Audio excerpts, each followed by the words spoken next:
This podcast is a part of the Podmania Podcasting Network. Check out podmania.co.uk to check out more of our great podcasts, features, reviews, match ratings and previews spanning the crazy and diverse world of professional wrestling.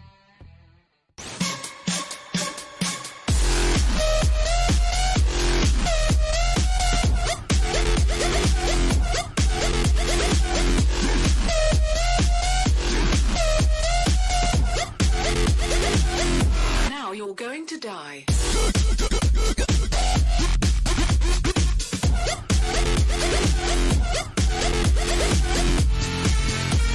Hello guys and welcome to the inaugural episode of the Stardom Cast, your monthly audio source for all things World, Wonder, Ring, Stardom. I am your host Rob Goodwin. I am joined by the Stardom mark that is Chris O'Brien. How are you, Chris? We've settled on Stardom Cast, have we? Like, we didn't even call it Starcast. Maybe the Starcast would have been a better name, and we'd have got like more cross-promotional traffic when like AEW puts out big shows. Here's what we should have just done: called it Arisa, and then have the art be like Akira. we could have done that. Like There's many Arisa things we could have on done. A bike. That's like, I don't know what else could we call it. I mean, this isn't the greatest way to start a podcast, thinking about different things to name it after we've already put out a name. We haven't even mentioned when in the same place, have we? Oh no, we are here in a very chilly room in Blackpool. It's not that cold. It isn't now because I put the heater on, but when I arrived, the woman did say it will be cold when you get up there because it's at the top of the stairs. And when we got to the top of the stairs, or when I got to the top of the stairs, I genuinely got frostbite in my toes. It is horrendous. At least it's not like a murder hotel like last year. Oh God, last year was I'm horrendous. staying in that tomorrow. The Murder Hotel. I'm staying there tomorrow because I didn't redeem Garth Hotel soon enough, so I had to go on. That was one of the saddest things I think I've ever seen. You texting Garth saying, "Can I still sleep at yours?" And Garth's reply, "What?" I was like, "Oh shit, I really have left this too long." I mean, that was like what, Thursday? No, here's the thing. I thought I was getting a lift back from my dad from Newcastle, but then he decided to be selfish and go on holiday. Oh, the bastard. I know, the bastard. Fucking... Is that where you've gone? Bolton on holiday? My nan lives there. Oh, okay. Is that really a holiday? No, it's not a holiday, but I don't want to go into family drama on the podcast. Right, let's avoid that. So we are here in Blackpool, ready for NXT UK TakeOver Blackpool 2. We've given our predictions and stuff for that on sort of the flagship Podmania podcast. We should have done like a sweepstakes for chance. Yes, we should have done a sweepstakes chance. We should have came up with chance and then tried to get them going. Yeah, and the man who gets the most chance going. Yeah. We'll have a look at that. That's I think they're production notes for when we come off the podcast. But yeah, for a while Chris has been trying to get me to watch Stardom, and I have constantly rebutted him saying, no, I haven't got enough time. And then WWE got shit. I lost interest. What do you mean, got shit? Well, yeah, WWE is shit. AEW, it's not shit. I've lost interest in it. It's like you say, Chris. I don't think a weekly television product, no matter how good it is going to hold my attention, because with everything that I do outside work, I can't keep on top of it. And then once you've missed one, and there's then another one the next week, and you sort of snowball and you sort of lose it a bit. So I ended up just watching New Japan. That's kind of why I like Stardom and New Japan, because like for the most part you can watch all the Road 2 shows and you get a lot from watching all the Road 2 shows, but at the end of the day all you really need to do is read what people are saying on Twitter and watch the big shows, and you won't be lost.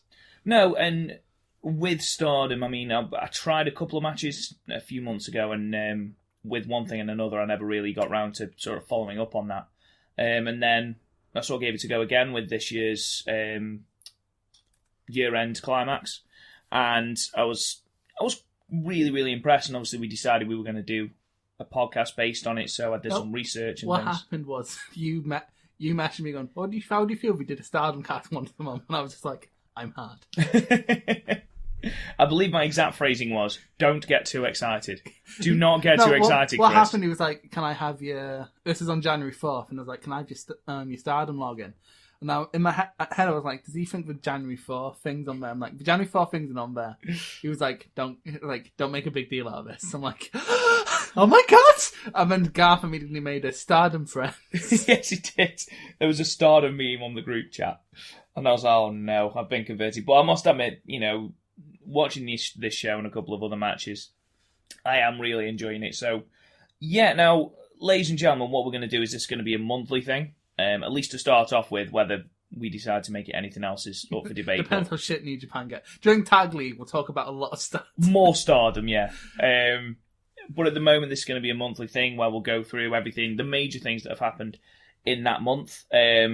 This one is sort of the inaugural, the sort of pilot episode, so it's coming in the middle of the month, so completely against what I've just said. We'll basically be basing this around like the monthly Korakuen shows. Yeah, I think that's probably fair. I'm looking forward to you seeing the Cinderella tournament.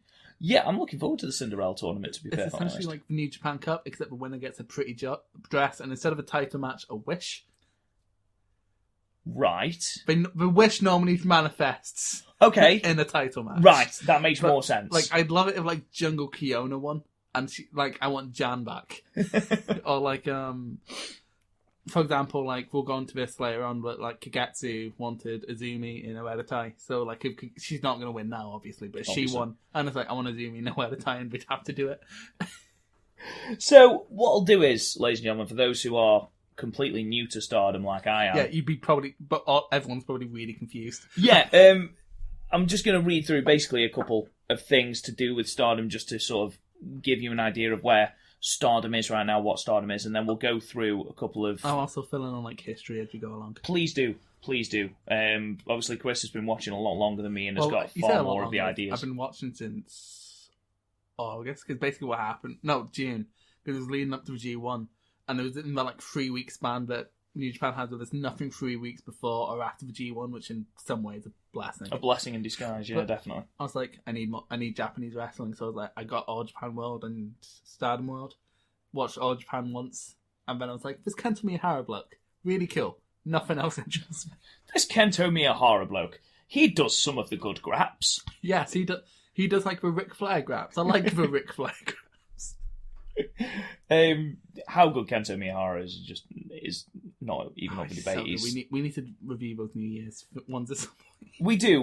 I'm sure we will, and I'm sure there'll be a point, especially after the New Beginning shows, where we can do that leading up to the New Japan Cup at the start of March.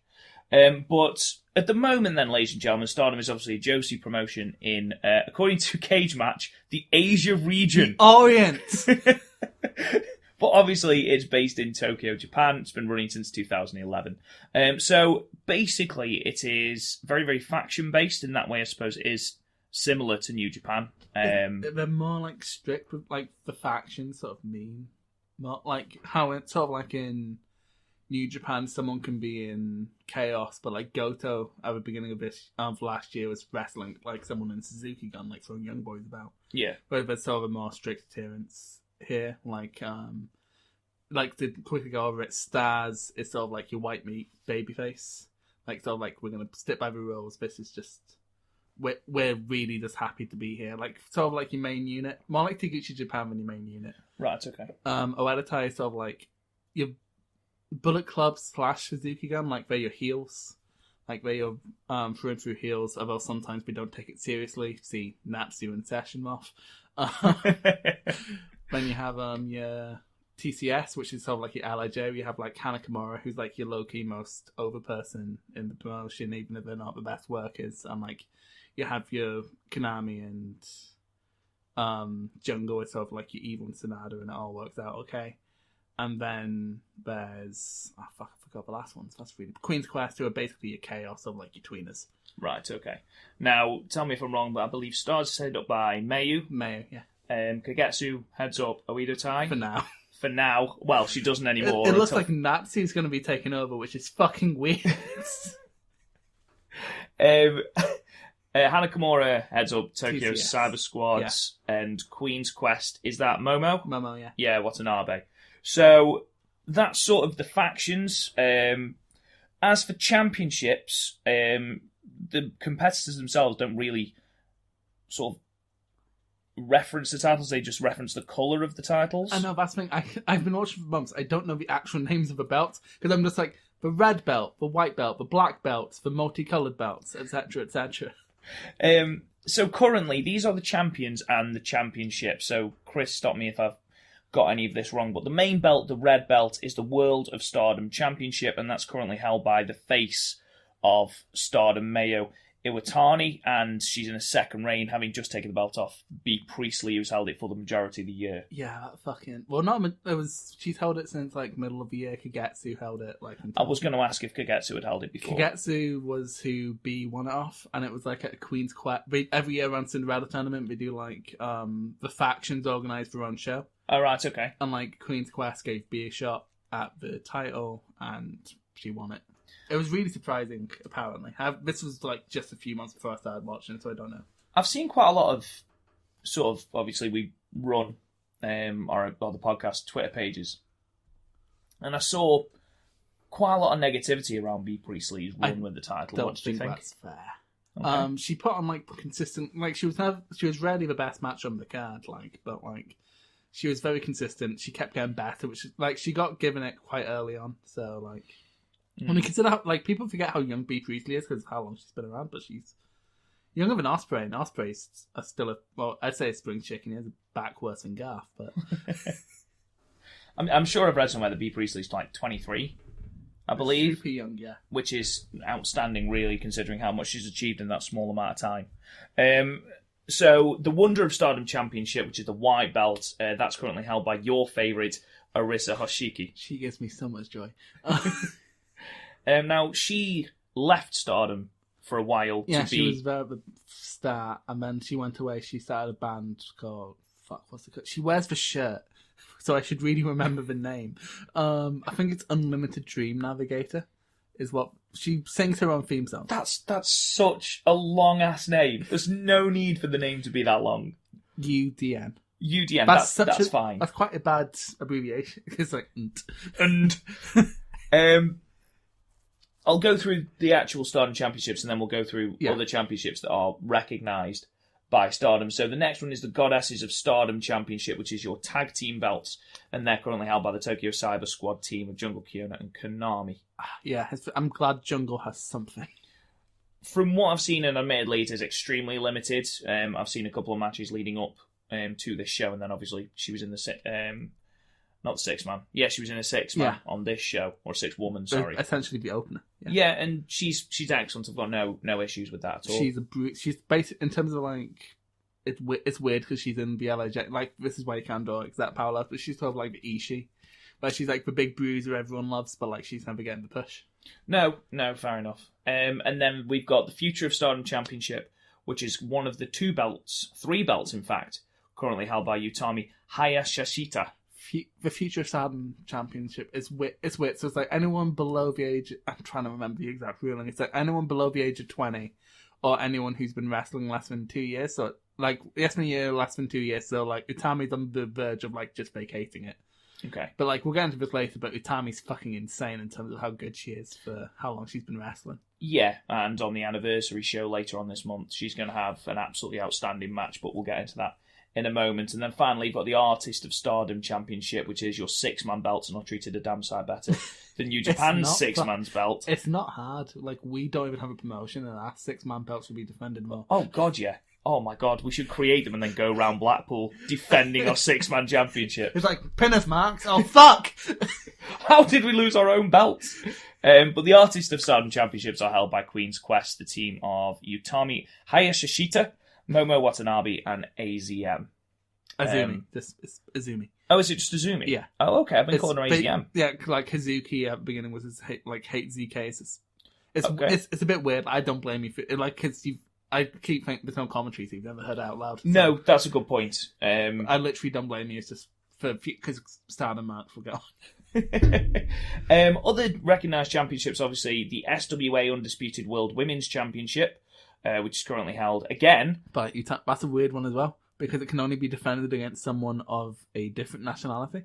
Right. So, like, her last defence, I may have missed a couple, because I don't watch, like, New Japan, if I just can't watch Road to Korakuen show, I'll skip it, but, like, her last defence I can think of was Zoe Lucas.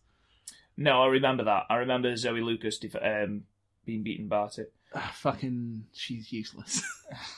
No, seriously. Like, it speaks volumes that the Rev Pro Women's Champion is so shit. Yeah, it's a shame. Like, it's like her spoiled brat gimmick could be cool. Like, that's how come everyone ever given a spoiled brat gimmick is shit? But then again, she is also hella young. She is super young, but also like she didn't get better. She might get better though. She might, like, she is super, but like Jamie Hayter went to Stardom and got better. Like Bea Priestley went there and got better. Zoe Lucas had a tour and didn't really get better. It'll be interesting if she comes back and does another tour. Like, I think I haven't seen Xia Brookside's run really, but she went and got better. So, and now Xia Brookside's great. Yeah, no, that's the thing. And now she's like one of the standouts of NXT UK. She just needs to get like that beyond that bubblegum babyface, and she'd be a champion contender. And then the High Speed Championship, which is currently held by the AEW Women's Champion Riho. The High Speed Championship is so fun. Like, you wouldn't have seen a High Speed Championship match yet, will you? Not yet, no, there wasn't one on this show. Imagine, the speed of like old X Division matches? Mm-hmm. Imagine that on like times 2 speed.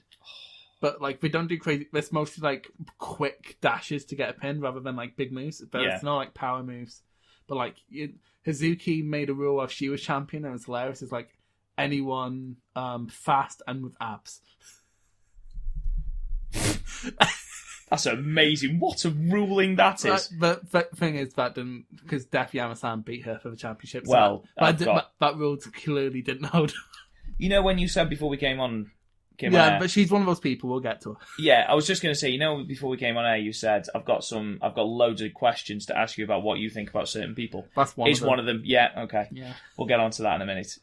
But they've just announced a high speed tournament, haven't they? As well, like a round robin. Yeah, that's going to be really fun because they don't last long. With really fast matches, like there's a triple threat last high speed match. Because again, they're normally defended on like I think the last one defended on a Korakuen show was the one where Rio actually won it.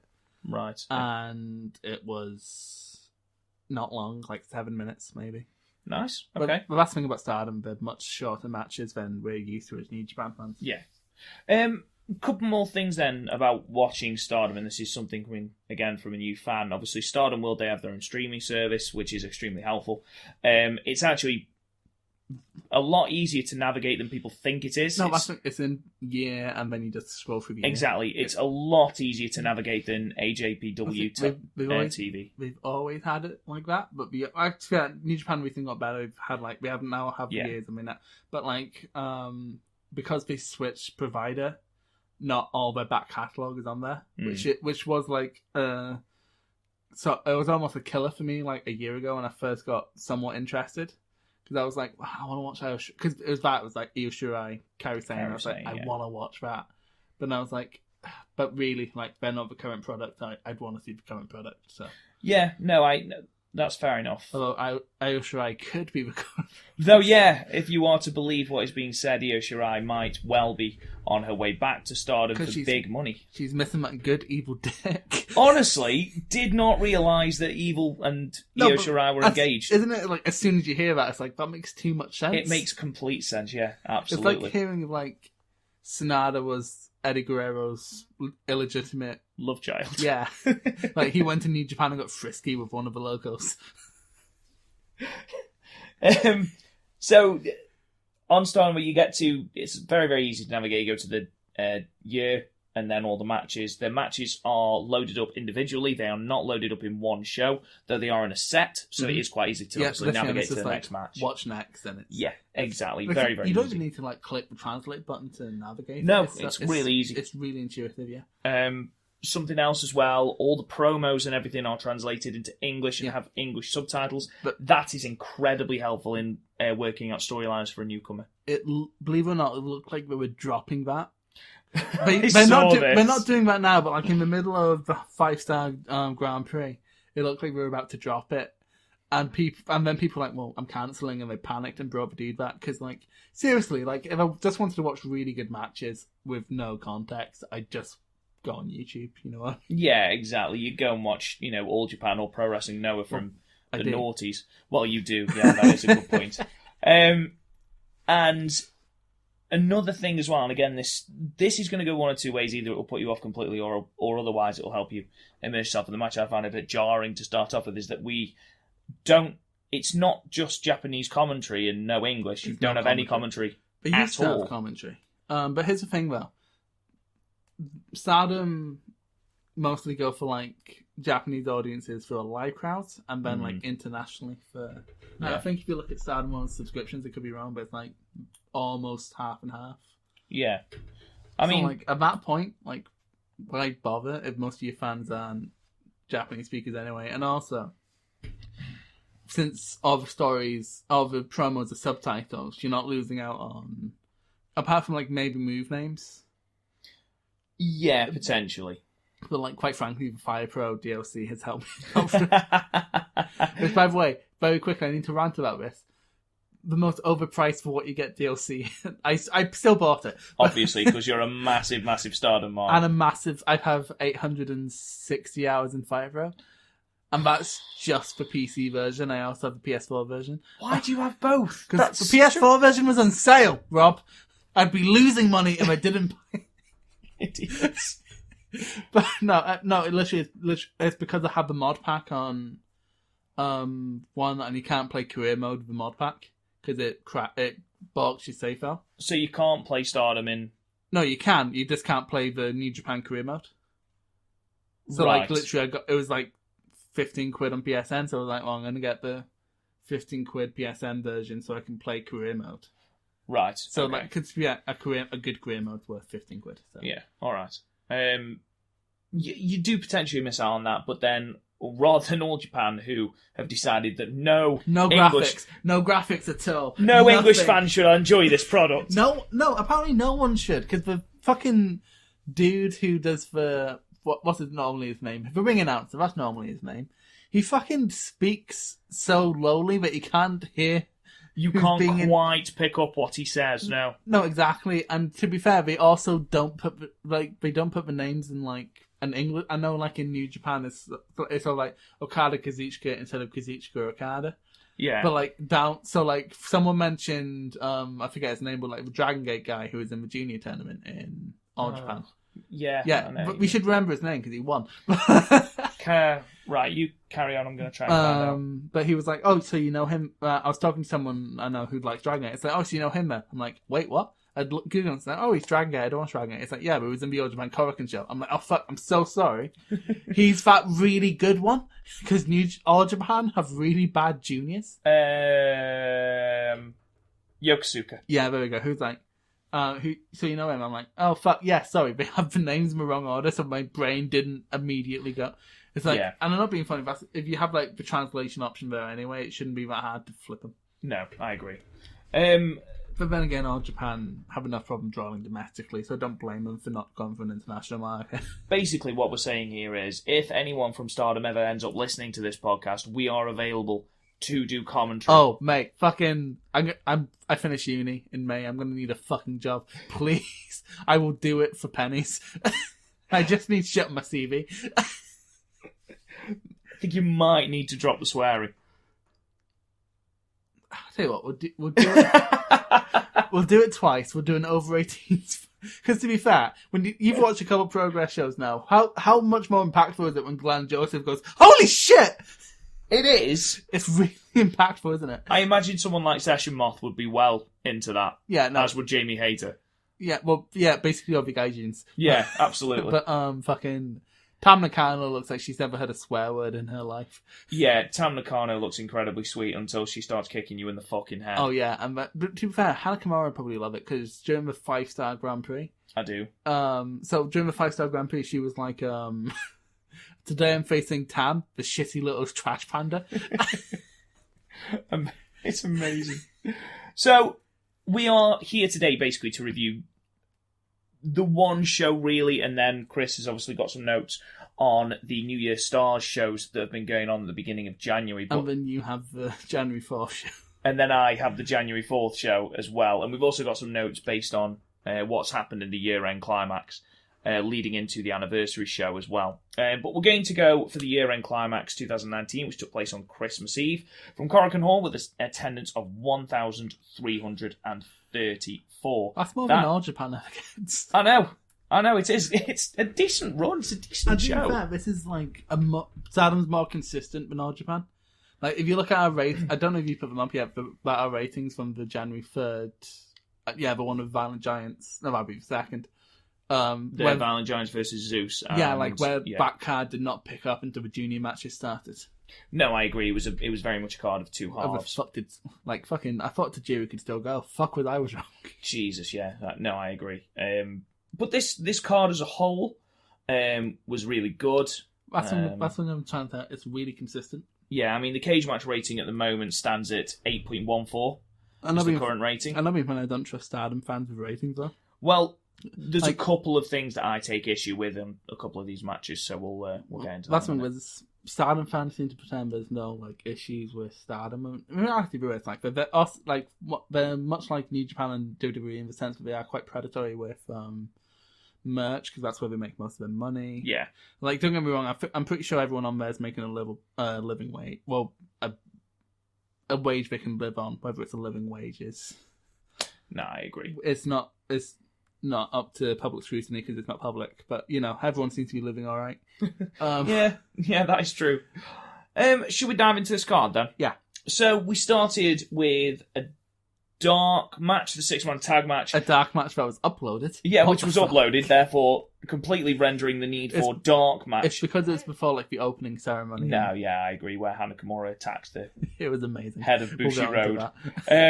So it was the team of 3838 tags, so Saya Alida, Saya Kamatani, and Itsuki Hoshino defeating the Queen's Quest team of Hina and Leo Onozaki and Rina in 8 minutes and 5 seconds. Chris, what did you think of this match? Apparently Sia is my age. I do not believe that for a second. I sent you a photo to the group chat. Doesn't she look like 15? I don't think it's the fact that she looks 15. I think it's the fact that you look 35. Thanks, mate. It's for confidence boost. Is why I come to see you guys every year. I've stopped getting ID'd, though, which is awful. That's because you've got a massive beard and a massive head of hair. It's not just that. The glasses do add, age to my face. Oh my god, they do. You can't see this because it's a podcast and only audio content. But genuinely, Chris wearing glasses is a completely different animal than the Chris wearing no glasses. I've tried these are my bad glasses I was telling about on the last podcast. The square ones. You see me in square ones in my profile picture. Don't I still look young with the square ones? Well, I look younger. You look younger than me. But well, I mean, that's not hard. You're fucking 65, but... I mean, I'm 29, but that's... Yeah, let's go with that, mate. You're pushing middle-aged. Exactly. But this match, what did you think? Honestly, I'm going to give you a tip right now. For most, apart from when these guys are featured in with major stars or put in a tournament or something like that, ignore these matches. They are basically young line matches. They're 5 minutes, so you're not losing anything. You do just want to watch a full card. But for the most part, they're all pretty standard. They basically show what they learned in class this week, and you'll see their progress when they get up to those places. I will say that these workers, they are very young. I think the youngest on there is 14. I know. To be fair, you can't. One of the people in one of the main card matches are 14. So yeah, you could tell that though. To be fair, yeah, no, that's the thing. We don't try to make them look older, which I kind of respect, but also it's Japan, so kind of. Yeah, it's mind-boggling, absolutely mind-boggling. The thing is, though, I know, in Japan, it's probably a weird thing. It's there's probably people who are weird about it, but over here, I'm just sort of these are better than half the people I see at local shows. They're tremendous talent. It's because it's a dojo training system. So. I was just going to ask, is there a name that is given to these, they are referred to as young lions? No, they're kind of just the young ones. They're just the young ones. They're just put on at the start of the shows. The rookies, yeah. There's sort of there's unofficial name. I don't think there's an official name. I'd know if it was commentary. Yeah, that is true. Ironically enough. But, right. Yeah, it's just a lot of drop kicks. So they pull out some cool moves. They're all amazing for their age. Yeah. I'll say that because they're fucking... I have nieces older than these people. So I'm going to have a niece that's my age, but What? My oldest brother's 38, so... Ah, that makes sense. We moved on then to the main card, and this started with a ceremony held by the owner of Bushi Road. This did not go over well. No, it did not go over well, particularly with one member of the Stardom roster. Okay, very quickly, it's worth mentioning right now, Bushi Road has changed up how they run Korakuen shows. Okay. Because you didn't notice, because you watched the Tamarissa match earlier this year, you didn't notice the set design is different. That's debuted on this show, and this is the first Korakuen show since... Oh, okay. So, like, they're coming out like a normal wrestling show as opposed to before where they had the ramp. Like, at first I didn't like it, but as I went through the show, I'm like, well, to be fair, the old Stardom ramp for Korakuen looks shite. So, like, I'd rather have, like, the more traditional Korakuen look in that case, because it makes them look a bit... Because, this is the fullest I've ever seen for a Stardom show. It was lit very well. I think that helped, but... Yeah. You know, you're pulling... That's when it's not... A lot of the time, because like, they'll do the dive, and they'll do the dive on like the right side of the ring from the hard cam. And then they'd look up slightly and you'd see all the empty seats. Well, there was a couple of dives, and you could see just how close the audience were to the ring. Exactly. But to be completely fair, it's not... All Japan don't sell out Korakuen. Like, even Noah, who just did well in Sumo, don't always sell out Korakuen. So it's like... It's worth mentioning that New Japan do have a somewhat monopoly right now. And in some ways, that for Western audiences, that's fine. I'm sure for Japanese audiences, that's really frustrating. But honestly, I saw people complaining about it because like they're really scared Bushi Road are going to fuck Stardom. And to be fair, I'm slightly scared they're just going to turn Stardom into New Japan because that's just not the style. No. But like this show sort of allayed some of my fears because like this definitely wasn't New Japan. No, it was your typical Stardom show. No, exactly. But I see in terms of like just pure in terms of production, I see a difference. In terms of like pure content, honestly, just production values is what's changing. Because there's also like this is the first Stardom show I've seen in a while. I think I've missed the last few shows with sponsors on the ring. Yes, and honestly, I do like that. I think it makes it look more legit because like like UFC has like sponsors on there. So like, I honestly have literally like I liked it when Impact did it when they had sponsors on there, and then TNA were like, no one wanted to sponsor TNA. So... Who have a pay-per-view this week that I didn't realise? Oh no, they have a pay-per-view this weekend. It's tomorrow, isn't it? Hard to Kill. Yeah. Oh, we should stay. No, I said we should stay up. You're going home. I was just going to say I'm not stopping for it. So it's RVD versus Callahan. That's going to be shite. No, it's not. It's Callahan versus Tessa. Is it? Fucking when's RVD versus Callahan has been advertised to me? Wasn't that at the Bash at the Brewery show? That probably was. It speaks volume that we don't trust RVD to draw anymore. That's because he makes out with his girlfriend, and that is it. To be completely fair, I kind of enjoy that he's sort of like, I'm an old man with money, ladies. Like fucking, he's the Godfather now. He's like the High Godfather. So we had this. Obviously, this opening ceremony, right, which was bizarre. What pissed me off, he was like, I never saw Stardom show before November 1st when we purchased it. I'm like, fuck you. So you're literally just going, yeah, we're trying to create a monopoly. Fuck you.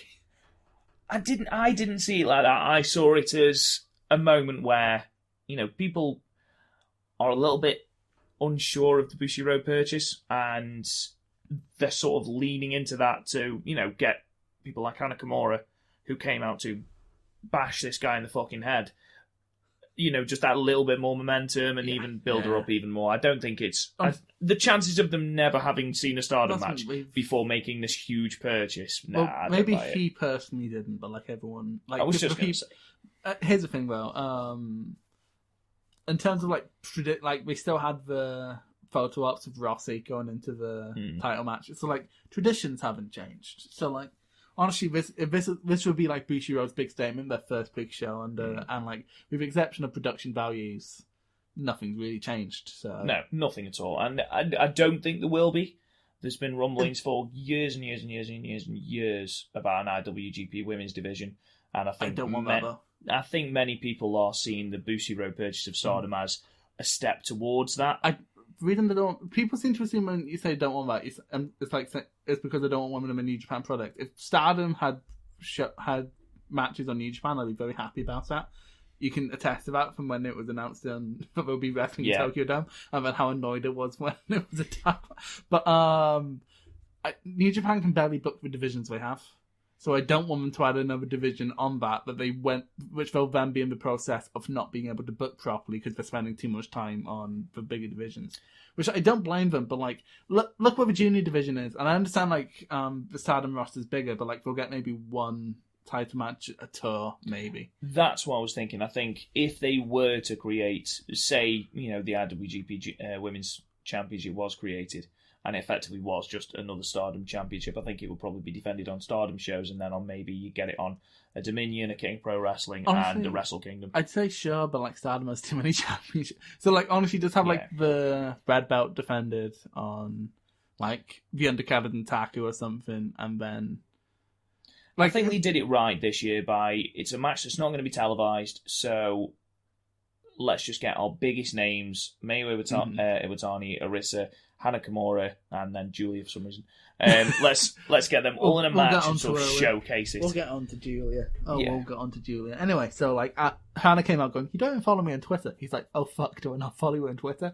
And then she slaps him and leaves, and it was great. Because it's not the purchase of Stardom that Hana Kimura has an issue with. It's her Twitter followers. Well, yeah, fucking. Obviously, got to get them followers. Did you notice when like this? There was 17 minutes of like darkness after.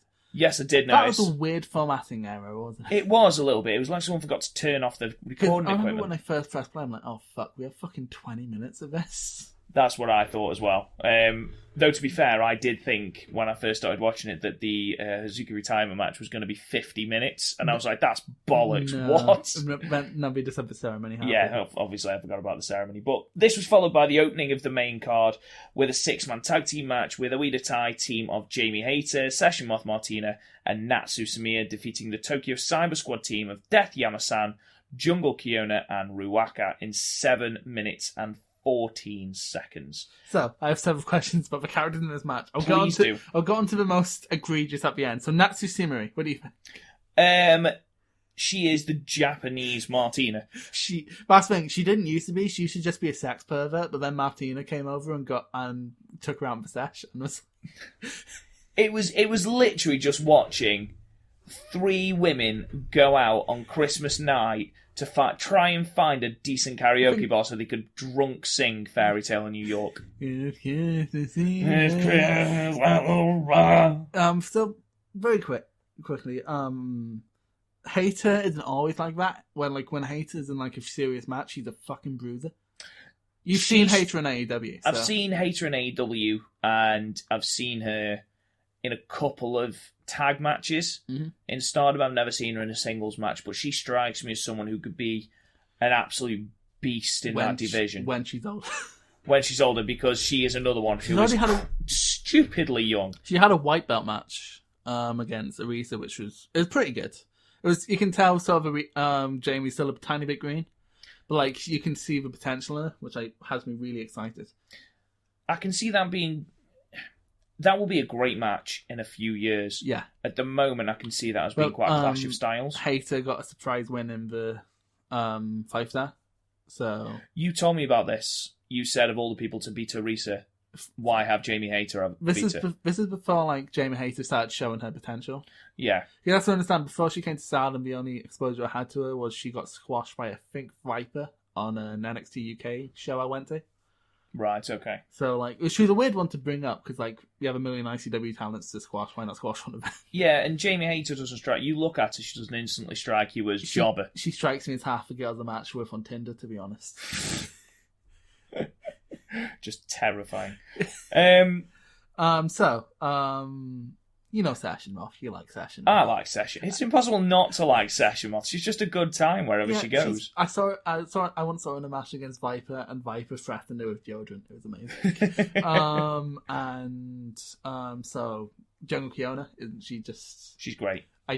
Isn't it like such a misjustice that she's not being pushed?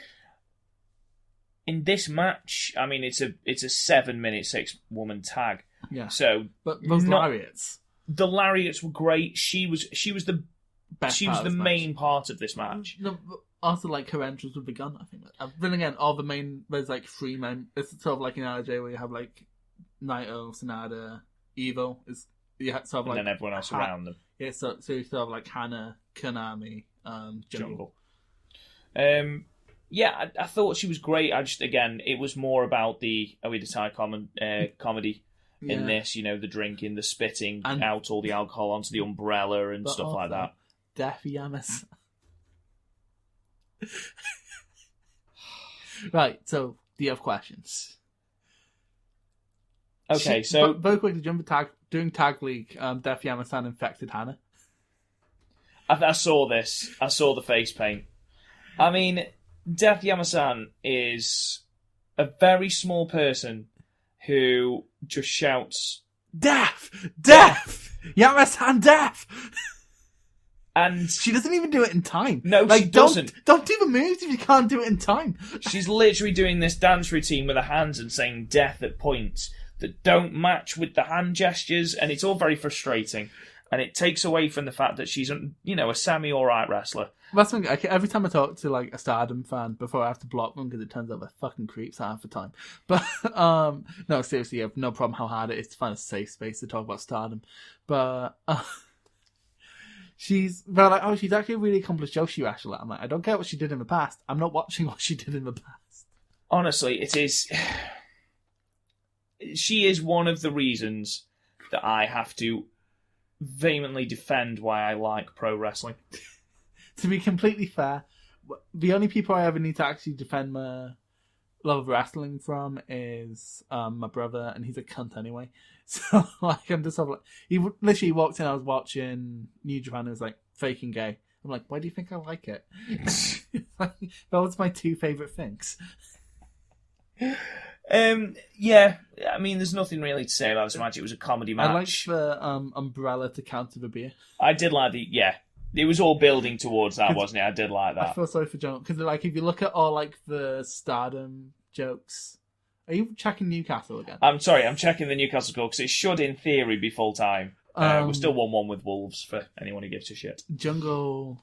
Every time you see one of those Stardom memes where it's 4 people about to attack one person, it's always Jungle in the middle of it going So I keep feeling sorry for her. Yeah, but also I liked how she finally fought back against this, and then Natsu picked up the win for something. I guess it's because it was basically a young boy on the other side, but also if the post match promo when Saki turned is to be believed. She's going to be leading away to Tyson. I don't... There wasn't really a lot of momentum to be had after this match. What did you think of her Bronco Buster? This was something I was going to bring up, yeah. And then her Bronco Buster, I assume, is sort of stemming from her sex pervert gimmick from before. Bronco Buster, and then just rubbing her crotch in the face of, I believe it was Ruaka. Yeah, which is disturbing because she's underage. But also, sometimes her eyes go back to the back of her skull. It was very peculiar, and then Session Moth joined in. Oh, but she often does that. And then they invited Jamie, which, to be fair, they don't normally do. Yeah, so at least Jamie was included this time, but I think Jamie missed. She's not used to getting some. So there you go. It was a weird first match to watch, I'll be perfectly honest. Yeah, this probably was... if I was to choose somewhere for you... Then again, I did say Disco Watch, but I expected you to skip the undercard because I didn't think you'd be wanting to do a podcast. But... And then I surprised you and you were all like, yay! Yes. To be fair, this next match should have been the opener. It should have been. The Artist of Stardom title match with Queen's Quest, the current champions, AZM... Azumi, thank you. Momo Watanabe and Utami Hayashishita defeating the Stars team of Saki Kashima, Starlight Kid, and Tam Nakano in 11 minutes and 52 seconds. So very quickly, the speed of which Starlight and Azumi starts. Every single bit of Starlight Kid exchange was great. No, that's things. Both Starlight and Azumi, they're lightning because they're basically who the High Speed Championship was made for. Yeah. The problem that I have with the exchanges is that some of it, and this is an issue I have with a match later on as well. Quite botchy. Not necessarily botchy. It was... Don't get me wrong, I am not one of those people that thinks wrestling is real. I am perfectly aware that it is choreographed. But there is a way of making it look like it's not choreographed. Whereas there was bits in this match, and don't get me wrong, you can't blame exhaustion. It was 11 minutes, nearly 12 minutes long. But there were bits in this match, and I think it was between Starlight Kid and Azumi, where it was very obvious they knew what move was coming next, and it was a routine as opposed to it being a natural match. So say like, and I know I'm comparing apples to oranges here, but the title match, Mayu, Utami and Kagetsu, at no point did I feel like I knew or they knew what move was coming next. It's the same with the Arisa and Konami match, or even the Hana Kimura and Julian match to a lesser extent, because that was more of a brawl. But yeah, it was very much a case of waiting for the next move, blocking it, just that milliseconds pause, and it happened quite a lot, and that's why I asked you before the podcast if Starlight Kid was one of those rookies that we were talking about before, because I noticed it more with her. They're both quite young. She's been wrestling long enough to be a rookie, but at the end of the day, she's been going like maybe 3 or 4 years. So, okay. Like, she's not, like, that's the point at where most people become young lions. Yeah. So, like, we can't, and to be honest, this is basically what the High Speed Championship is. Yeah. It's sort of like an X Division type thing. So, like, as a sideshow, I'm fine with it, quite frankly. Yeah, it was fine. Like, as long as it's not for the title, I'm honestly fine with that. There's actually some King's Road shit where both Azumi and Starlight started kicking out of each other's finishes. Yes, yeah, they did. It was weird. At one.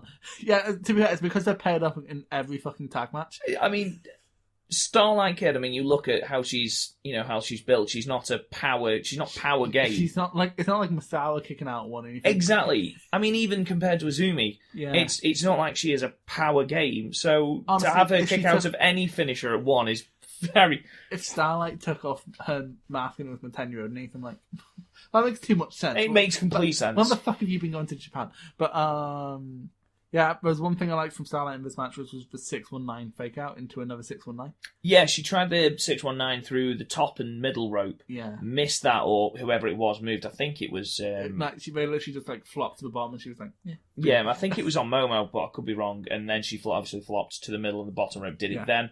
There was a moment where Stars did the dives onto the outside on Queen's Quest. Oh, and fucking Starlight almost necked herself. Starlight, honestly, she dived into the crowd, and I don't know if she misjudged the jump or if whoever was catching her didn't catch her right or caught her too low, but honestly, I feared for her life. Yeah, it was terrifying. I like Tam Nakano's Matrix shit. Tam Nakano, and then she did that with, I think, Utami, and Utami did the same. Yeah. Tam Nakano looked great for the very, very little time she was actually in the ring. Her kicks looked great. I think a lot of, whenever Azumi and Starlight are about, everyone else is sort of like, give them the time to sort of improve. I think it's more, we can take a break. Yeah, she did the DDT sort of double team as well, which is quite cool. Yeah. What do you think of Momo? Great. She is great. Apparently she's one of those people Bushiroad aren't going to push. She's for white, but she's who Arisa won the white. But then again, she's getting a title shot. Spoilers, but spoilers. Yeah, I was just going to say, but yeah, she seemed great. She seemed put together. She's only like 19, 20 years old. Jesus Christ. This roster's absolutely mental. Oh, that's the thing. The combined age of either of these teams is younger than Garth's. Amazing. We're just getting another bullying until he gets here because we still need to pay him for the room. Oh my god, yeah, I still need to pay him for the room, of course. What do you think of, by the way, Itami with a deadlift German? Jesus Christ. She's absolutely savage. She's a fucking monster, isn't she? She really is. And she doesn't look it, does she? She just looks like a regular person. The fact that she is as young as she is and as effectively inexperienced and new as she is. She doesn't look green. But everything she does is quite seamless. She does everything very well. Again, the entire Queen's Quest team seemed very, very good, very slick, apart from the odd exchange with Starlight Kid, which I brought up before. But overall, this match was, it was great at what it was, just being your standard 12-minute, 6-man tag team title defense. 6-woman. Better than New Japan. Far better than New Japan. It's because Stardom roster is so small that they have to put emphasis on every title, I understand that. There's not just that, they have to put stars in every division, because otherwise... No, I agree with that. Like, you see Rhea, who's like probably the biggest international star they have because of AEW. Yeah. She's like the 5th biggest champion, so... I mean, there's a lot of championships that we went through at the start, considering the roster is relatively small compared to Yeah. most companies. What do you think of Momo's finisher, the peach sunrise? Disgusting, isn't it? Yeah, absolutely horrendous. And was it Saki who got pinned? I think so. Which makes sense. Cause Yes, it was. It was Saki Kashima she's that got the only one pinned. we haven't really brought And up. she landed so high on her neck. Oh, if you don't like this, you're not going to like anything Mayweather does. But Oh no, trust me, I know. But it was. I don't know whether it was the way she landed or if she just landed a little bit funny because I know you're supposed to land on like the top of your shoulders and bottom part of your neck. sometimes we just ignore that advice. Yeah, I'm not gonna fuck it, lie. why not? But I feared for her safety. to be honest, with Saki, I don't think. Honestly, Jesus. with Saki's one of those. I'm trying to think of someone like Dolph Ziggler, really good at moves, not good at anything else. Like, Not good at putting a story together in the ring. That's the thing. Saki is good at her moves. Like, and Alundra Blaze is sort of the best comparison, I think. Okay. Well, like, her moves are, like, really good, really crisp. But, like, I don't care. We'll move on then. Next was the Hazuki retirement match, and we'll get into a little bit of this in a moment. With Natsuko Tora defeating Hazuki in 40 minutes and 49 seconds. You assume from a retirement match that this person is either a veteran or they've been wrestling a long time, or, they've just come to the point where, their body has just given out. Look at Manabu Nakanishi, for example. However, Hazuki is 22 years old. She's my age. And she is retiring from wrestling. Here's the thing. She's always made clear that wrestling is to be a stage in her life. Yeah, she's... Sorry, I've got the official... I've got the official Wrestling Observer thing about Kagetsu and Hazuki, if I can find it. The thing, word was to Suzuki when I read a month ago when this was announced that she just wanted wrestling to be part of her life and not her whole life, and she was like, well, I've wrestled in MSG, that was basically my dream, so... And she's done that at 22 years old, which is just absolutely ridiculous. The official then Wrestling Observer, obviously Hazuki and... I keep forgetting you're subscribed to the Observer. I am, yeah. So, for those who don't know, Kagetsu, who was in the main event, she retired, well, she announced her retirement the following day. So, Christmas Day, she announced that she'd be retiring from Stardom and retiring from wrestling. And basically, it came as a little bit of a shock to people. So, this is what Dave Meltzer has to say, because it links in actually with the announcement that Hazuki would be retiring as well. So, Kagetsu, 27, who held the World of Stardom She's title. only 27? She's 27. She looks 40. And honestly, I thought she was older than that. She moves incredibly, but we'll get to that in the main event. Who held the World of Stardom title in the early part of this year, announced her retirement on Christmas Day. This came after losing a power struggle and also ties into the retirement of Hazuki. Kagetsu, born Yukara Ishino, quit high school after 9th grade to become a wrestler with the Sendai Girls promotion and debuted at 15 and was a full-timer at 16. She left Sendai Girls in 2015, joined Stardom in 2016. She held a number of titles, the biggest being the World of Stardom title, which she won on June 9th, 2018 from Tony Storm, and held it until May 4th, 2019, when she lost it to Bea Priestley, which of course we mentioned earlier. Her last match in Stardom will be on the 26th of January in her home city of Osaka, and she will be promoting a retirement show on her own on the 24th of February in Osaka. Hazuki retired with her last match on Christmas Eve. Of course, this is what we're reviewing now at Korakuen Hall. Kagetsu was in charge of training all the women, and Hazuki was her best student, and then became her most trusted ally. In a sense, Hazuki, because of that, also had significant locker room power. Kagetsu's management style was compared to that of Bill Watts, and that doesn't fly in today's world. She was fining people when they were late and taking away their personal time. Management stepped in once and told them not to do that, but she continued to do the same thing. Most of the women came to management to protest Kagetsu being in charge. A vote was held, and Kagetsu was voted out as the head trainer and locker room boss. With her out of power, both Kagetsu and Hazuki lost interest in the company. Hazuki decided to retire, basically feeling that wrestling in Madison Square Garden in April was a goal that she had achieved, but that also explains Kagetsu constantly bad-mouthing the new owner since Bushi Rhodes' purchase was announced, which led to her announcing a retirement, putting a positive spin on it by saying Stardom is in good hands with Mayu in charge. For the public, Kagetsu said her retirement had nothing to do with Hazuki, and that Hazuki's retirement may have been due to more difficult times than pleasant ones. Well, she did allude to that in a promo, which we'll go on to. But like, we're talking a lot about retirement. It's not a ton to talk about in this match, other than Hazuki refused to fucking die. Yeah, great match, great singles match. It made me quite sad that this is the last time I'm going to see Hazuki. I think she has a lot to offer wrestling, but I kept seeing her thinking you're gonna, because she had a match against Arisa earlier this year, and it was like 9 out of 10, great stuff. And yeah, it's just fucking.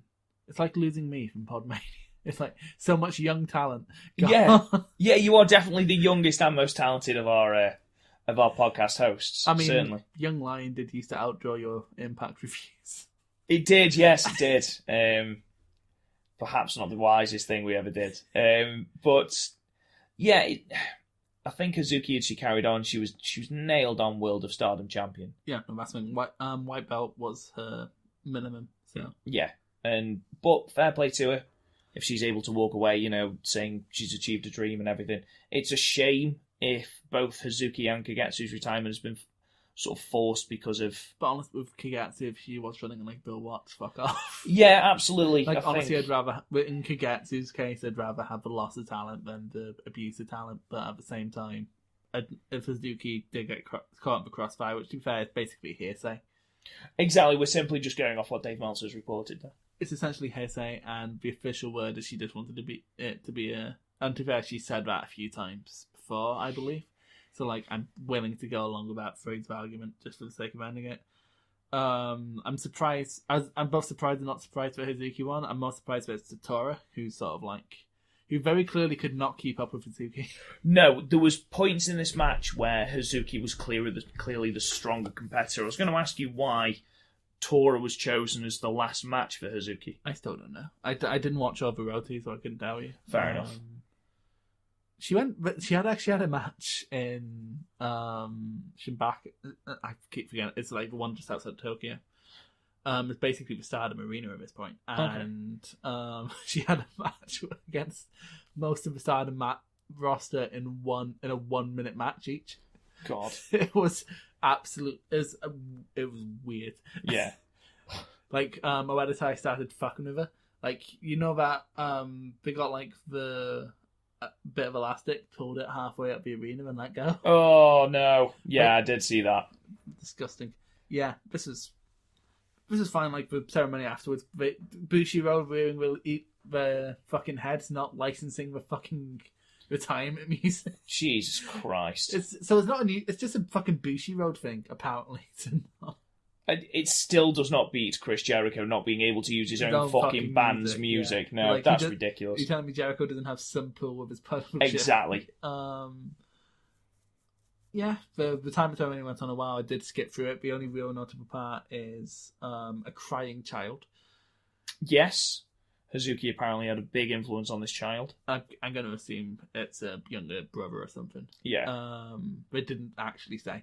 And Jungle Kiona slapped her. Yeah, because absolutely fuck off, apparently. It's like, oh, Jungle, she's nice. Holy shit, Jungle! Fucking calm down, Jungle. What was that for? But yeah, I mean, it's sad to see it go. It was a good match. It's not one I'd go back and rewatch. No, this is not. No, it's like fine, solid, nothing. Like if you want a great Hazuki match, go watch the recent match from earlier this year. Shock of the day. Chris recommends a recent match. It's the only real like proper title opportunity Hazuki got though. So. Yeah, I mean, she was only 22, mate. Yeah, I know exactly. So it's not exactly like... It's all very well saying she only got one title opportunity. She's 22. It's not like when Liger fucking retired, I'm like, go watch all the fucking these, right? No, I only have fucking like 3 years to work with. I find it baffling, absolutely baffling, that Liger hadn't held a championship since 2001. Yeah, no, and it's 2019. Well, 2020 when he retired. Because he's not Triple H. Triple J. So yeah, we move on then, and we move on to the singles match with Julia and Hana Kimura going to a time limit draw at 15 minutes. This stemmed from Julia's sort of leaving of Ice Ribbon, the Joshi promotion, and coming into Stardom. Hana Kimura basically calling her out, saying, let's see what you're made of. And this led to what was effectively a knockout, drag-out brawl. Very quickly, have you seen any other Julia matches? No, I have not. The only two matches she's had so far are singles. And it's against Saki. And of course, I think it's going to be a fucking good match. She's the Yoshihashi of New Japan. Of Stardom, rather. And Hazuki, which was disappointing. And after all we've said about Hazuki being a good worker, that does surprise me. Well, that's when she's not old enough to carry people yet. There was moments in this match where I did think, she's messed that up. I mean, her finisher, she tried to land three times. It's a shit Emerald Explosion. Yeah, the first one, I don't know if it was because they were trying to give the story of exhaustion, because obviously we were getting closer to the finish. Yeah. But she botched that, and it looked quite gnarly. She managed to get the second one away. Hana Kimura looked great. She looked really intense in this match. It's the most intense I've ever seen Hana. Yeah, it was a proper brawl. I mean, the suplex on the outside looked gnarly as fuck. When Julie went for a run-up and just got smashed in the face with a chair, that was great. And then they started headbutting each other. They did. It was a really, really good... Honestly, if this match was a 15-minute time limit and not a 20-minute, it would be higher. Yeah, it was great. Because, like, in the last 2 or 3 minutes, the intensity sort of went. It does make me wonder, though, if Julia is more built, then, for this style of match than your quick-paced matches against your Hazukis or your Harissas. I don't know what, like, the ice ribbon style's like, so that might I've got no frame of reference whatsoever. Honestly, Joshi fans are really shitty when you ask questions, so, like, I haven't asked. I imagine that she would do better against people like, I know she's retiring, but Kagetsu. Jungle. Or Jungle, someone who's not very, very Konami. reliant on pace, even though Kagetsu moved with such pace in that main event, I just couldn't believe it. Konami, who's like very submission-based. Yeah, she could have a good match against Konami, or like definitely. Aretha, where you just need to hit her hard. B. Priestley? Yeah, but the problem is B can't carry. No, B can't carry, and that's where Julie's got to step up, certainly. I mean, they obviously... But again, B had a really good match with Utami. So. Yeah, I mean, they're obviously putting a lot of stall in Julia, because if you look at the entirety of their roster, it's Julia that they put on the Wrestle Kingdom card. It wasn't someone else from TCS who, if you look at videos, came down with Hannah. It was just... I don't know. I mean, if you've got the entirety of this roster, and you've got... I mean, Mayu's a dead cert, Arissa's a dead cert, Hana Kimura is your most marketable woman on the roster. I mean, you could literally put anyone in a team with her. Doesn't have to be storyline. TCS is stacked. We could have got one like TCS. If you look at like the actual list of people in there, it's the largest one. Jungle. No, I think Jungle, Konami, Rebel Cow, not Rebel Cow. Well, do you see what I mean? Yamasan. Oh God! Can you imagine? Can you imagine Death Yamasan? Death Yamasan! Fuck off! It'd be 50,000 in the Tokyo Dome, Rob. Can you imagine them all chanting death? Just go away. But yeah, it's probably the first match. The headbutts, Jesus Christ. On this card that I would actually say, great. Check it out. Yeah, no, that's the thing. This is going to be confusing because I believe we both gave it 7. Yes, we did. Yeah, and that's the thing. It's weird. That's something I do see people get confused about in like any out of 10 ratings. 7 is a good score. 7, and basically, think about it, halve it for the Meltzer ratings. No, that's the thing. It goes. That's about 3.75. Yeah, 3.5, 3.75 is roughly what I'd give it. That's the thing. In some places, 70 is an A. Exactly. It's a first at university, is it? Yes. Yeah, I got 70% and got an A. So. Oh, well done, mate. I'm proud of you. It's my first A. Oh, leave it in the comments, ladies and gentlemen. Tell me how proud of him you are. Yes, Send me presents. Send me presents and also Tinder profiles. I'm very lonely. Horny and alone. I never said horny, but... Was that just inserted? Hey. So we move on to the semi-main then. This was the Wonder of Stardom title match with the champion Arisa Hoshiki defeating Konami in 16 minutes and 24 seconds. What did you think, Chris? But it didn't gel as well as Arisa has before. No, this went 16 minutes and they reached 5 out of 5 gears, they probably reached gear 3 and never got out of it. Yeah.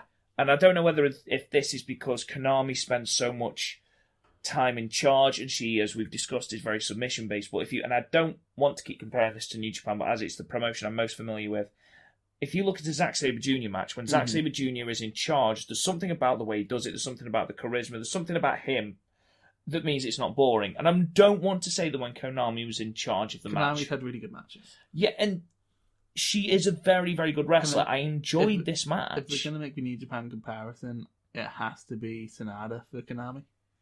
Where, like, everything she does is... She's very technically proficient, but can have a problem connecting.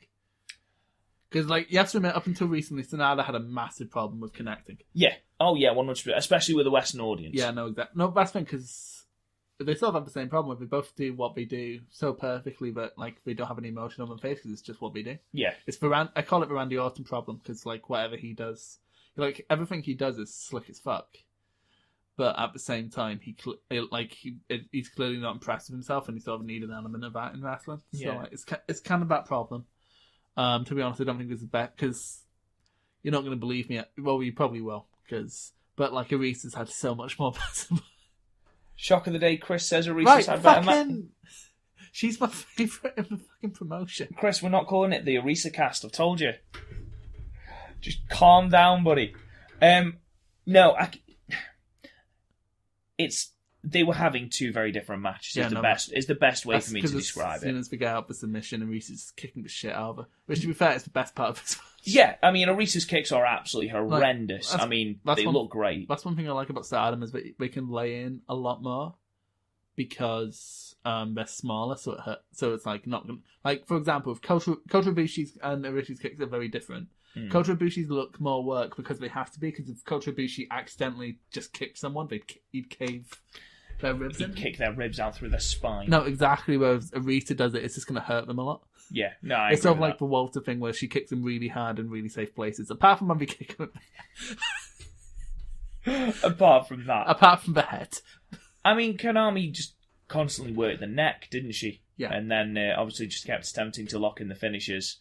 It was like the Sanada Ospreay match from earlier in the G1. Yeah, it's not a bad match. I mean, Cage Match gave it 7.89. I think that's a bit high. I'd give it a low 7. Yeah, I mean, it's a 7-star match for us, which again is about 3.5, 3 3/4, and that's not a bad score. But you watch Arisa and you expect a better match. Especially after all the fucking... Especially after all the hype Chris has given it. To be fair, even like the Tam match from earlier this year, which you weren't massive on, you can even go, yeah, that was a million miles better. I preferred, even though I had such a stick up my arse about that match, I preferred that match because it was exciting, it gripped you, their styles meshed better. I've got a feeling I'll like Konami matches and I will like Arisa matches, but I don't know, there was just something about this here. Matches with Kagetsu. Well, she won't anymore. Well, stop it. If you want a good, the Kagetsu match from the 5-star, and it's not long because 5-star matches are like 15-minute time limits, but yeah. And if you want a good Arisa match, the Jungle match from earlier this year is just spectacular. Yeah, you do rave about that match, so it might be worth me checking that one out. Post-match then, Arisa does eventually defeat Konami. Post-match, she does a post-match promo. Konami licks her hand for some reason. Don't know why that happened, but she then says, I've never had a woman lick my hand before, which everyone laughed at. I kind of like Arisa. Like Arisa's probably the most fucking... throws out the most quips of anyone's... Yeah, she seemed very comfortable on the microphone, which is good. And with someone looking at her. Yeah, exactly. So she then addresses the audience, wishes them Merry Christmas, says that...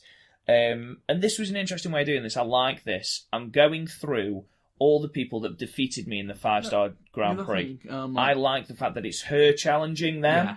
No, that seems to be a thing, like, especially during B. Priestley's reign. Where, like, she'd keep challenging people, and she just challenged people within Queen's Quest. It's basically what Shawn Michaels did in Shoot. Yeah. And,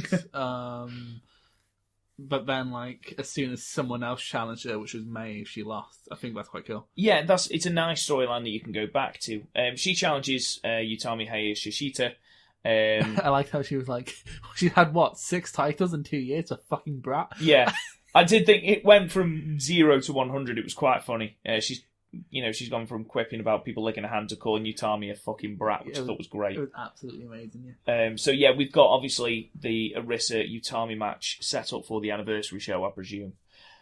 Korakuen, yeah. Yeah, which is going to be another great show. We've then got the World of Stardom title match, which is the main event with... Otherwise known as Fuck You, Mayo. Otherwise, known as the Red Belt. With the champion Mayu Iwatani defeating Kagetsu in 22 minutes and 17 seconds. What do you think, Chris? Well, I like about these two. It's kind of like Tanner and Okada. They wrestle like people who have wrestled a lot. They have counters to everyone's spots, is what I'm saying. They did have very good chemistry. This was the match that I enjoyed the most. As you would assume, it's the title match. Of the night, yeah. And, I mean, there were bits of it that I didn't necessarily enjoy. Are you looking at all the matches we've had together? Or... No, I was looking at when the anniversary show was, sorry. But it's definitely not their best match, though, because Arisa didn't get hung. I mean... I was actually really surprised Arisa didn't get hung, because that normally... Mayu and just don't know the rest of them. Because normally, like, if Arisa faces... Right. Normally, if Mayu faces Kagetsu, Mayu gets hanged. Yeah. And don't get me wrong, there was a spot they after Kagetsu had seemingly done so many topes. She'd done about 50 topes. That got excessive, yeah. It was very impressive, but it did get a little bit excessive. Kagetsu dragged Mayu up. The time we had Blackpool last year was just yeah. Kagetsu drags Mayu up towards the screen in Korakuen Hall, which is on the opposite to the hard camera side as you're looking at it. Drags her up to the back, lays her down on a bench where she's held by fellow Oedo Time members, and jumps from the wall by the screen and double stomps Mayu on the bench. Disgusting. Must have hurt Kagetsu so much. I mean, it must have done, but honestly, it looked incredible, but it looked so dangerous, like an unnecessary amount of danger. Stupid amounts of danger, yeah. But other than that, it was a really good match. Mayu is a great champion because she fights so well from underneath. Yeah, and last thing at the end of this, Kagetsu was kicking out of fucking everything. Yeah, and then Mayu, Kagetsu dominated the main part of this match. For the 22 minutes and 17 seconds this match went, Kagetsu probably dominated 16 minutes of it. As most Japanese title matches will be, you very rarely have a dominant title defense. Of like all the ace figures, I think Mayu has the best babyface flyer. Yeah, apart from maybe Naito, but he had 6 years of story to go on. So. Exactly, I love Mayu. She just ragdolled out round the ring, make Kagetsu look absolutely fantastic. No, you think she ragdolled in this? Bea Priestley.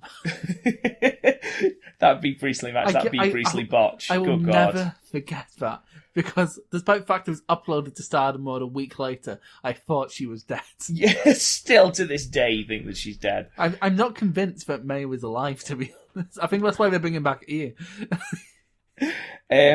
But yeah, really, really good match. Mayu eventually does defeat Kagetsu with the moonsault. I think she's still that. She doesn't do it very well. It's a bit rigid. I think it's just because Io's is so good. No, I think that's probably comparing it to Shirai's and that's the perfect moonsault. Yeah, I have no issue calling it the perfect moonsault. She's the best. Well, Angles is good, but that's more contextual good than an actual good. Christopher Daniels is the best moonsault ever. To be fair, it is a really good It's a good moonsault. That's the thing. At the time, it probably was the best moonsault ever, but Io Shirai was a teenager. So that's true. But then again, that means in Joshi promotions, that means she's an ace figure. Cage Match gave this 8.55. Well, that's from a lot of people. So I'm sure if you clicked on it, there's going to be a lot of people just giving it a 10 because they're marks. So to be fair, I gave it a 9 when I thought about the other matches, and I'm sort of I'm not sure if it's a 9. Yeah, so we've got wait for you to say. A 9, a 6, a couple of 10s. What did the 6 say? Don't know, it's in German. Oh, for fuck's sake. 8, 9, 9, 8. Why didn't the German give it a 9?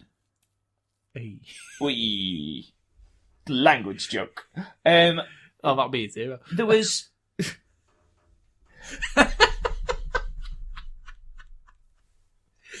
Oh, God. I learned all the German I know from Blackadder, I'm sorry. Oh, Blackadder's incredible. Darling. I just don't... I expect so much from Mayu title defenses because she is that fucking good. How much Mayo did you see before this? Mainly GIFs, genuinely. Oh, right, because so it's the only full match you've seen Kelly Klein at G1. Yeah. So, don't get me wrong, this compared to the Kelly Klein match at don't get G1. That's like comparing fine cheese with shit. Not even a shit cheese, just dog shit. That's Kelly Klein, man. That honestly was fucking terrible. Kelly Klein's had a run in Stardom as well. Though, to be fair, she's had 2 runs. I don't think we can say too many bad things sure. about Kelly Klein because of what's happened to her Ring of Honor. I mean, I can still awful. criticize her work. Oh, you can still criticize her work. Yeah, she was dog shit. I'm not saying she's a bad person, but get better at your work. But yeah, there was just that. I don't know whether it was another 2 or 3 minutes of action, or whether it was. That's me. I think this match went about 2 minutes too long. Yeah, I don't know. But there was a natural point for this match to finish. And that's the first moonsault. Yeah, exactly. Was that the first moonsault or her first lift up dragon? Yeah. One of the two. Because after a while, it was just sort of like, fuck's sake. It was spam finisher kick out. Yeah, I think it was like the end of a 2K match. Which, don't get me wrong, it was still a really good match, and I gave it an 8, which, is a 4.25. Yeah, and I'll go high 8, so that'll be 4.25. Yeah. A good match, a good final, almost swan song for Kagetsu, who I thought looked brilliant during this match. I thought Mayu made her look very, very good. Kagetsu, I'm surprised she's 27. I'm surprised she's 27. How old did you think she was when you saw her? I thought she was early 30s. I thought she was 40s to me. Jesus. Anyway, Mayu, at the end of the match, shakes hands with Kagetsu. They sort of awkwardly hug. It was a bit strange. And then Mayu... To be fair, would you fully hug Kagetsu? I would not trust Kagetsu a hug. Like, it's like, imagine if Minoru Suzuki offered you a hug. I'd hug him because he'd stab me if I didn't. But he'd stabbed you if you would. I don't know, if he hugged you, Tai Chi would stab you. Yeah, true. Mayu then continues to be just... she's fucking weird, isn't she, Mayu? No, but she's great. Have you seen the Stardom Vice documentary? No, I haven't. It's on YouTube, I'd recommend it. But Mayu's backstory is insane. I have, yeah, I know her backstory, obviously. Like, apparently sometimes, like, she just won't go to signings after shows because she just can't. So I'm like, I completely relate to Mayu. She's outstanding, and I love her to pieces. I think she's great. Arisa's better. Yeah, all right. We'll have a champion versus champion match. I'm pretty sure that happened during the... No, it didn't. Did it? I can't remember. 5-star Grand Prix. Yeah, but if it did, it probably went to a draw. Yeah, I would have thought so. Otherwise, Mayu would be challenged. And then Mayu calls out Momo Watanabe for a championship match at the anniversary show, and that is where we cut off, and that's the end of the show. And it's when it was like, we're going to show you an end-of-year package.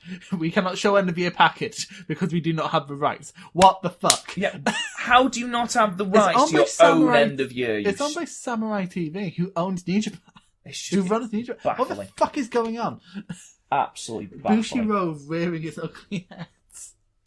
So what I'll do, ladies and gentlemen, now is obviously that was Stardom Year End Climax, the last show of 2019. I'll read the results then of the shows. Well, the undercards on them doesn't really matter. It's more like for Kagetsu. Yeah, all I'm going to do is I'm going to read the results and then any that Chris has watched. I've only watched Kagetsu matches. He can give his little opinion on. So the first New Year Stars Tag 1 was on the 2nd of January, so some interesting matchups. We had the 6-man tag with Queen's Quest team of B. Priestley, Momo Watanabe, and Utami Hayashishita, defeating Oedo Tai of Natsuka Toro, Natsu Samir, and Zoe Sky at 11:41. Zoe Sky, I believe, one of the people taking part in the yeah, she's one of the legit high speed tournament. One of legit written across it. I think so. Because like one's just a blonde person, and the other one like looks like an MMA fighter, but in the same. You know how like Jessamine Duke and what's the face in NXT look? Shafir. Yeah, like they are MMA fighters, but they do not look like them. No, still wouldn't fuck with them though. No, I wouldn't fuck with it. Like I wouldn't. Have you seen me, Rob? I wouldn't fuck with anybody. That is true.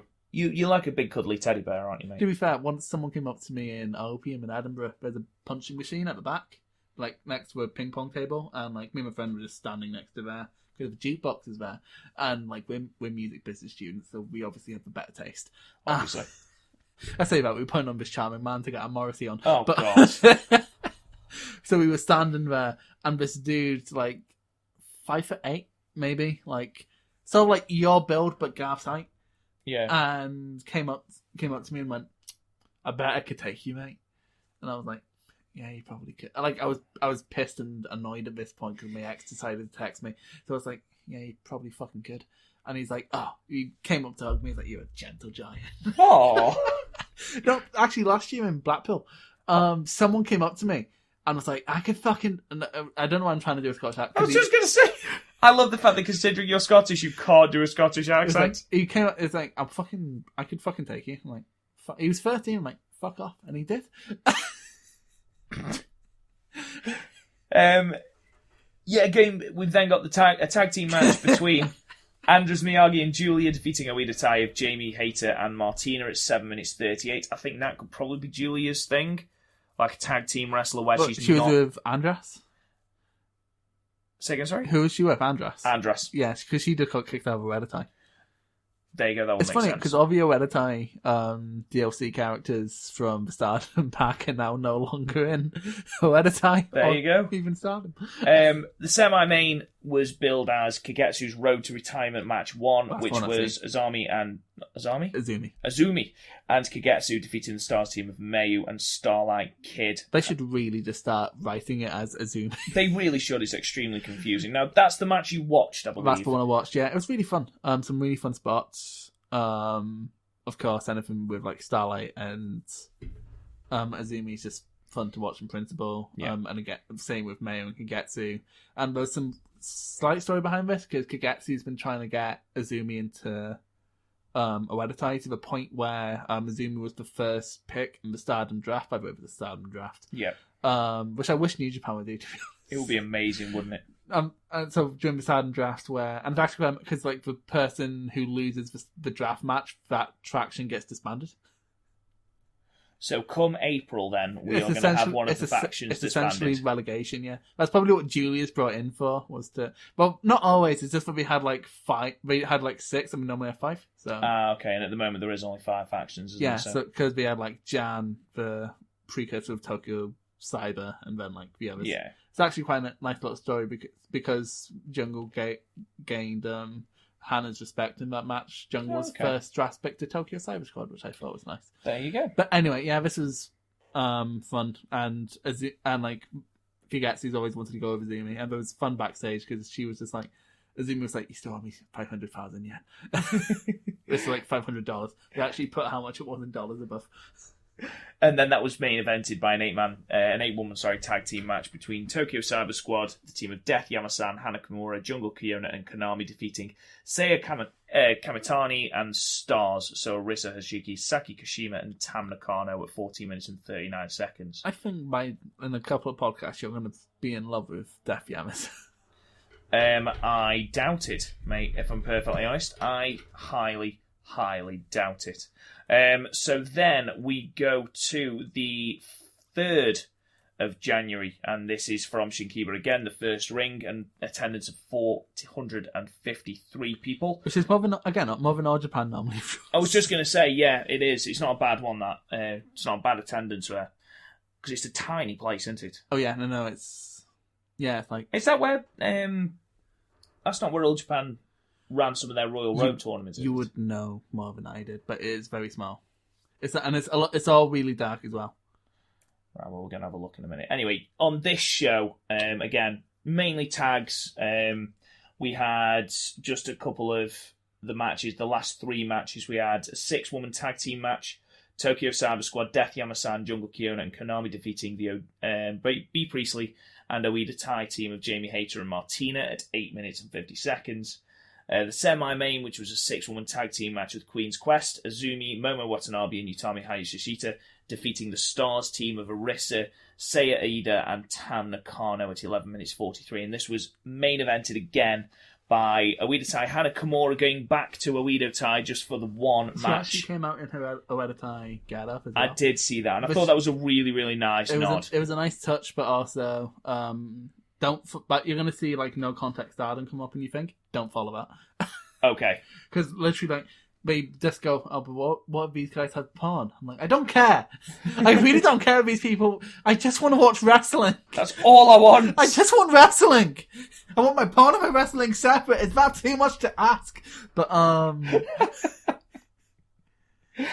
do continue. But yeah, they were like, oh, our queen's back. I'm like, she never fucking calm down. Just ridiculous. Keep it in your pants, you fucking internet bird. Anyway, so All Japan ran it on the 22nd of October, and drew 315. Noah have run there. Big Japan have run there. I don't know how Big Japan could.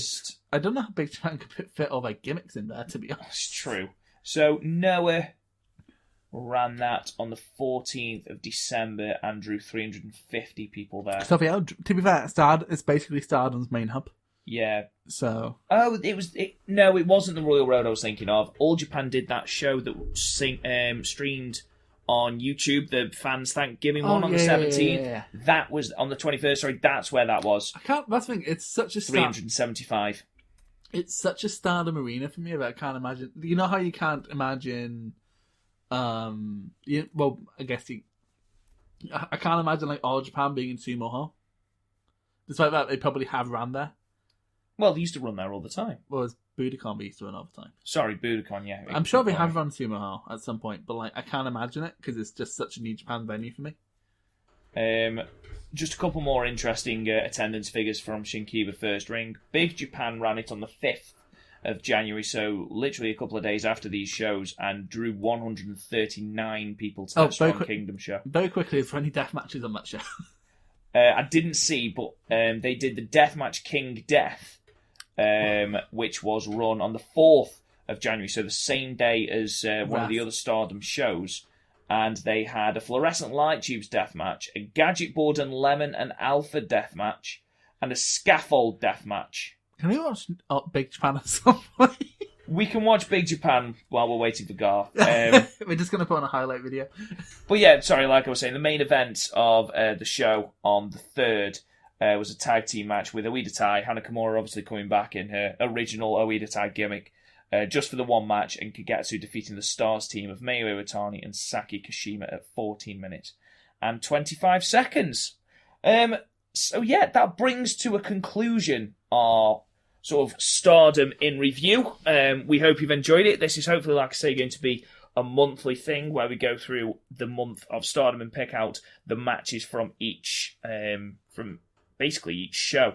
So, yeah, that's it, basically, ladies and gentlemen. Thank you so much for listening. I'm your host, Rob Goodwin. You can find me on Twitter at RealRobGoodwin. Chris, where can they find you? At Podmania, quite frankly. Yeah, just find that one. Don't bother with Chris's personal one, apparently. I don't remember the last time I was probably drunk last time. Please don't look up, because it's probably drunk and embarrassing. No, I'm not doing that. No, but yeah, I just don't use it. Fair enough. Like, no one wants to see my stupid face, but want to see all three of our stupid faces animated. I have a pig nose. You do have a pig nose. We all have pig noses. But no, you don't. Me and Garth do. You don't. That's because I'm sexy. I'm an attractive man. What can I say? But no, if you want to talk to us on Twitter, you can also follow us at the Stardom Cast. We have our own Twitter for this now. We have a Twitter with this now as well. But I thought this was just a spin-off of fucking young. No, this is official, man. This is full-on official now, Chris. Fuck it, and we called it the Stardom. If I knew this wasn't just a fucking side effect of the Young Lion cast, I would have had more input on the fucking name. We'll be back next month, ladies and gentlemen. Thank you so much for listening. Goodbye.